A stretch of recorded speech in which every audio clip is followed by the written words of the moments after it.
Para falar sobre este momento político, a gente conversa ao vivo aqui no Jornal do Meio-Dia com a cientista política Cristiane Fonseca. Boa tarde, seja bem-vinda ao Jornal do Meio-Dia. Boa tarde. Nesse momento, a reação popular é o que preocupa, sinceramente. Às vezes, as manifestações estão se transformando em enfrentamentos. E essa posição do PT, que Lúcio citou agora há pouco, de dizer que se trata de uma prisão política, um preso político, isso não esquenta os ânimos, ainda piora a situação? E só complementando a Evânia, a senhora acredita aí na possibilidade de uma convulsão social estimulada pelo PT ao tentar proteger o ex-presidente Lula? Bem, eu faria essa análise desde aí do centro das últimas eleições, né? Nós tivemos uma eleição que foi extremamente acirrada e esse acirramento político, ele é mantido inclusive até os dias de hoje. E parte desse acirramento político, ele também vem sendo colocado em todas as investigações que estão sendo colocadas ao poder público como um todo. Então, nós temos aí no alvo a presidente, nós temos aí no alvo, por exemplo, Eduardo Cunha, nós temos agora no alvo o próprio Lula, um ex-presidente. E dentro desse cenário, uma contextualização que deveria ter apenas o seu aspecto legal, jurídico, ela também está se tornando uma disputa no âmbito político. Né? Dentro dessa perspectiva do Lula como um preso político, é parte justamente desse acirramento e desse entrave que existe até os dias de hoje entre essa eleição que foi extremamente acirrada e que trouxe uma bipolarização dos dois grandes grupos políticos do país. Acentuado a isso e que é bastante constante, nós tivemos aí nos últimos anos, entre 2015 e 2016, né, uma avalanche de denúncias se remetendo aí a esses últimos anos, né, do qual o PT, inclusive, esteve ao poder. O que, de certa forma, vem fragilizando e muito, né, essa perspectiva de que também seja somente uma disputa política ou que seja somente uma conspiração política, mas que também poderiam aí estar havendo evidências. Nesse sentido, uma ideia de convulsão ou mesmo uma ideia de manifestações, o PT é um partido que surgiu dos movimentos sociais, né? O PT foi forjado nos movimentos sociais, né? A CUT sempre esteve bastante alinhada com o PT, porque parte dos movimentos sociais também foram forjados, os integrantes dos movimentos sociais foram aí os formadores do Partido dos Trabalhadores. Então, nesse sentido, o PT leva para as ruas esses movimentos sociais ainda, né? Os grandes movimentos sociais ainda, representantes dos trabalhadores, hoje é a CUT, né? Temos também o MST, tem outros movimentos que também se aparelham nessa identificação dos movimentos sociais, se relacionando aí ao governo petista, mas esses movimentos, eles com certeza impulsionarão nas ruas uma defesa do presidente Lula. Agora é complicado falar em preso político, porque aí não é uma disputa, né, de esquerda com centro, de esquerda com direita, né? A batalha e a guerra é da honestidade contra a roubalheira, a corrupção, a propina. A senhora não concorda com isso? Eu entendo, concordo com a afirmação, mas eu não deixo de fazer uma análise também de um aspecto político que vem sendo colocado também nos arranjos das operações. Em qual aspecto?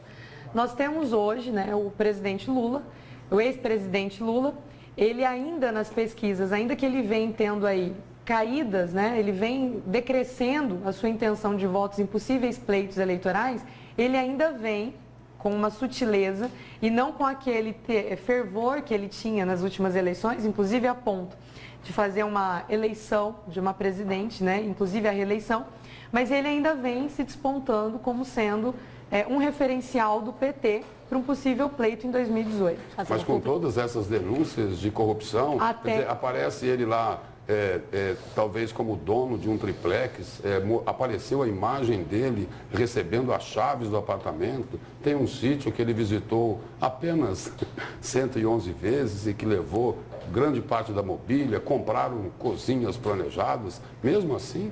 Não, eu penso que a configuração do PT agora, inclusive do governo, tanto do Partido dos Trabalhadores, quanto da governabilidade da presidente e a própria estruturação de uma possível candidatura em 2018 do Lula, ela a partir, inclusive, acho que das últimas 2 semanas em que a Operação Lava Jato vem trazendo para a cena o ex-presidente, ele vai sair fragilizado e com certeza os desdobramentos disso a possibilidade de um pleito em 2018 ele seja aí inviável, né? Não seja consolidado.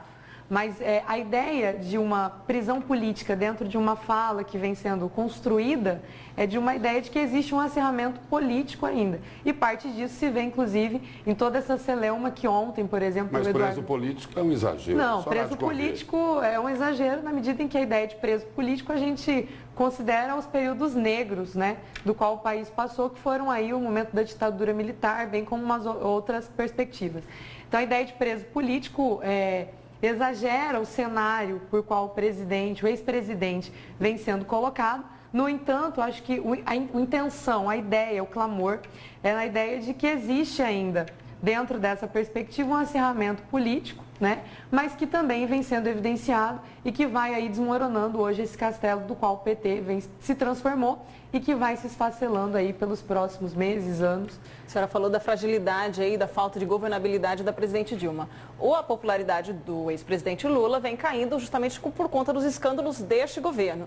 Agora, qual vai ser o impacto em relação a ela? Vai mais do que a governabilidade? O impeachment se torna muito mais forte também nesse momento, porque ela vai sofrer o impacto do que está acontecendo com ele. E ainda com as revelações explosivas do senador Delcídio Amaral.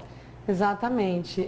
Na verdade, a ideia do impeachment, da antiga pauta que se tinha, ela pode até perder força e gera uma força maior agora com o que houve da fala do Delcídio. Porque ele aponta, e ele deixa bastante explícito em seus apontamentos, né, a intervenção nas operações ele tanto cita, inclusive, que a presidente Dilma teria indicado ministros para soltar empreiteiros e que o ex-presidente Lula chegou, inclusive, a comandar um esquema de pagamento para comprar o silêncio de testemunhas. Isso Sim. é gravíssimo. Inclusive, ele aponta que foi até na época que ela era presidente de um conselho que justamente tinha essa relação, né? E que ela esteve bastante ativa em todas essas negociações. Então, nesse sentido, a presidente Dilma, a força do impeachment, ele com certeza, aí nas manifestações do dia 13, elas virão muito mais à tona. Eu acho que os dois grandes protagonistas do Partido dos Trabalhadores, o presidente Dilma enquanto presidente e o Lula, que seria um possível referencial do PT, ou foi quem o PT bancou nos últimos tempos, como possível candidato a 2018, se tornam fragilizados nesse processo. E não só fragilizados, dependendo do desdobramento das operações, inviáveis, né? E até mesmo sem possibilidade alguma, já que de uma condenação não há possibilidade de algum pleito. Quem não está reclamando, está achando até muito bom, é o próprio mercado externo, né? A gente vai sentir isso daqui mais e mais para frente, com essa movimentação do câmbio, caída do dólar, as ações da Petrobras que subiram. Sim, a instabilidade política agora por qual o país vai passar vai fazer com que essa oscilação da economia ela ainda se perpetue por mais um período. Até que nós tenhamos de fato aí qual vai se dar esse cenário, né, da Operação Lava Jato, onde se tem envolvimento da presidente, do ex-presidente, a economia ela tende agora a oscilar bastante e aí qualquer possibilidade de efetivação ou mesmo de uma centralidade ou de uma estabilidade da economia, ela está bem distante disso, ou desse ano, inclusive. Para encerrar, na opinião da senhora, a presidente Dilma Rousseff perde o cargo em função de todas essas denúncias? Essas denúncias têm o poder para tirá-la da presidência? Eu penso que, se comprovadas todas as denúncias e o teor do que as operações vêm sendo colocado, e aí, concomitante ao que já vem sendo do último pedido de impeachment dela, eu penso que essas denúncias se tornam muito mais fortes. Se tornando muito mais fortes, né, ela gera não só uma legitimidade jurídica, e ela vai também se tornar uma legitimidade social, na medida em que a força das ruas, né, do impeachment, que só vem ganhando espaço pelos últimos meses, ela também vai se amplificar. E nós sabemos que parte de uma construção de impeachment, ele é também uma construção jurídica, mas é também política, porque a pressão popular ela é determinante nesse processo. Então, as últimas evidências, ela tem uma tendência muito grande de fortalecer agora, ou melhor, um elemento novo para a possibilidade de um impeachment e o fortalecimento das ruas, que pedem hoje aí, inclusive, já um fim, dessa geração que o PT vem já há 13 anos no poder. Então, a gente está diante de um cenário em que é bastante frágil hoje para o Partido dos Trabalhadores e para sua representante, que é a presidente, já que novas denúncias aparecem, novas investigações acontecem e aí são mais pontos, né, de fragilidade do qual ela vai sofrer esses enfrentamentos e possivelmente o impeachment ganha muito mais força agora do que, inclusive, quando se teve aí a discussão das pedaladas. Em caráter pessoal, pelo que a senhora viu até aqui, ela deve sair? Eu penso que, em caráter pessoal, eu entendo que a condenação, eu penso que as investigações precisam ser finalizadas, né? E que da comprovação de que haja, de fato, o dolo por parte da presidente, né? E não só dela, de todos os agentes públicos que estão envolvidos, nós sabemos que há necessidade aí dessa finalização e aí uma moralização também do nosso país. Obrigado pela presença e pelas informações aqui no Jornal do Meio-Dia. Ok. Muito obrigada.